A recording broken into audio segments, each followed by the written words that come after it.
Hi there, Tara here, CEO and creative strategist at Shovel Creative, and today I'm going to talk about how to resize and crop your photos in Photoshop without hopefully making them appear blurry or fuzzy or funny or scrunched or any of that stuff. So here we go. First off, one thing to keep in mind is that a photo is made out of pixels. So let me zoom in really close. P.S. This is me at my parents' house with my little niece sleeping on the couch. So see these tiny little squares here on this photo. These are called pixels, and they're 1 pixel by 1 pixel large. And so if you zoom in, you see all these pixels right here, and note that you cannot add pixels to a photo. You can take away pixels, but you cannot add pixels to a photo. So this is why when you, for example, when you take a picture on your camera, you set it at a certain resolution, which is dots per inch or pixels per inch. And the higher the resolution, the more pixels there are per inch. So if you take a photo at a low resolution and you try to make it bigger, again, there's only so many pixels in that photo, and so that's why when you blow up the photo really large, it looks like this, and this is what we call pixelated. So to keep this from happening, you have your photo, and so let's make sure that this number right here says 100%. So that means that I'm viewing it at the resolution that it was taken at. Let's say that I want this picture to appear on a print brochure. So I would go to image size. This right here, 72, is the resolution. So right now there are 72 pixels per inch. 72 pixels per inch for resolution is perfect for web. Everything that you see on your screen is 72 pixels per inch, or 72 dots per inch, or 72 DPI is what's most commonly said. Let's say that I want to make this ready for print. So I would want to make this 300 DPI, or 300 pixels per inch, which is the norm for print materials. I'm going to uncheck resample image, and I'm going to put in here 300. And notice that when I uncheck resample image, the width and the height scales down proportionately to making the resolution larger. We make this back to 72. It's a roughly 11 inches by 8 inches tall. And we can actually go right here and make it. Points are the same as pixels. So it's actually 800 pixels by 600 pixels tall. If I make it 300, it makes the image smaller, but keeps the quality for print. Like that, and click OK. Here's the catch. This image, if I want to put it on my brochure at 300 pixels per inch, because that's again the resolution that's recommended for any print materials, it can only be 2.5 inches wide by 2 inches tall. If the resolution is any smaller than that, or if I make the photo say 5 inches wide by 4 inches tall, then it has the potential to appear a little blurry or pixelated.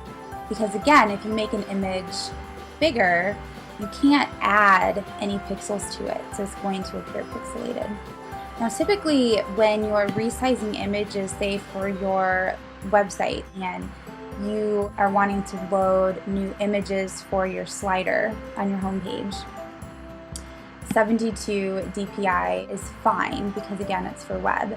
So say your slider width is 800 pixels wide by 300 pixels tall.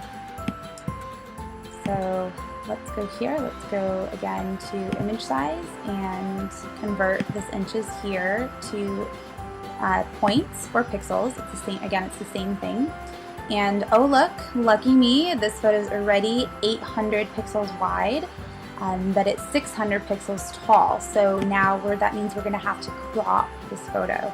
So over here, I'm going to go to my tools, and I'm going to click on the crop tool. If you roll your mouse over the tools and hold it there for a few seconds, a little yellow rectangle will pop up with the name of the tool. So hold it over the tools until you hit crop tool. And now up here in the upper left hand corner, there's something that says width, height, and then resolution. So for width, we're going to put in 800 px, which stands for pixels. And then for height, we're going to put in 300 px. And then for resolution, we're going to put in 72. We're going to take the crop tool, and you're going to click on your mouse and hold it down, and then drag the crop tool over your image. So this area that it cropped is going to be the exact same dimensions that you put up in the left hand corner. And I'm going to pull this down, this crop area, over the part, and make sure we get faces in there. We'll get my little niece Elsa's arm in there, and we should be good. And you can click, should be a little check mark up top on your toolbar, or you can click the black arrow and it'll say crop. You want to click crop, and there you go. And just to be sure, we're going to click image size. Again, take the inches and convert it to, on the drop down, convert it to points. 800 by 300 points or pixels, and we're good to go. Now another little trick, instead of just saving this out as a JPEG, in Photoshop you can actually compress the file based on quality. So especially if you're dealing with web and you're uploading your images to your web page, if you can compress them and sacrifice on quality just slightly, the images will load faster on your site. To save this, we will go to File, Save for Web and Devices. Here, sometimes a PNG is fine. Typically the acceptable files for the web would be either a PNG or a GIF file, GIF, or most commonly would be a JPEG. Right underneath JPEG, there's a drop down that says low, medium, high, very high, or maximum. Typically, very high or high is fine. It's somewhere in the middle. It compresses the file down quite a bit, going from maximum. And even if you click on maximum, it'll still compress the file down from what it would be if you would have just saved it as a regular JPEG in Photoshop. So typically like high or very high is fine. It sacrifices a little bit of quality, but usually not enough that the eye can even really notice. So let's just click on high. I'm going to click save. And I'm going to name my file Tara and Elsa JPEG. Save it to my desktop. And now it is ready for me to upload to my homepage in WordPress. Well, there you go. I hope you found that very informative. If so, please share this with your friends via the social media icons below. Thank you for watching, and I'll catch you next time.